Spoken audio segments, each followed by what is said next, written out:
Hey guys, what's up? Welcome back to the FordTechMakuloco channel. Today we're working on a 2007 Ford F-150 5.4 liter, of course, that has this horrible screeching, screaming noise coming from under the hood only upon cold startups during the winter. So it's got to be the coldest days of the winter. The vehicle's been sitting 4, 6, 8 hours cold soaking, and you go to start it up and it's like, it's like, whoa, what's going on under the hood? This guy actually brought it in because he thinks it's annoying the neighbors. It's how loud it is.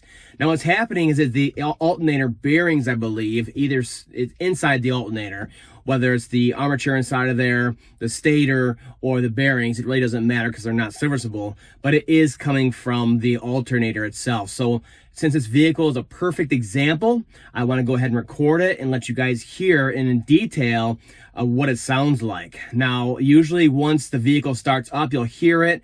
You start driving along a little bit, maybe first 5 minutes you'll hear it at the higher RPMs. Once the vehicle's engine compartment warms up, it'll go away until next time the vehicle cold soaks. So again, obviously this doesn't happen during spring or summer or anything like that. It's during the winter only. And it's common with all the Ford modular engines, 4.6 liter and the 5.4. Doesn't matter what vehicle they're in. Let's take a listen. All right, let's hope it does it. It's got a little power steering noise when you first start it. That's normal.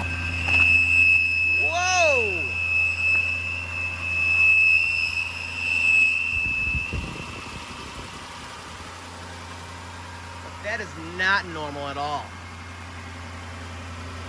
And once you get to the higher RPMs again, it'll come back until it actually warms up in there. You hear it?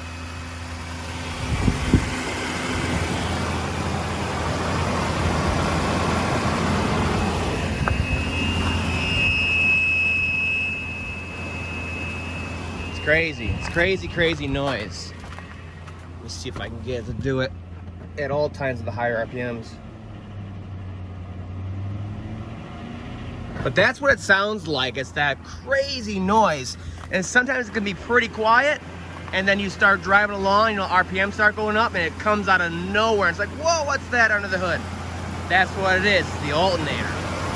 Right there.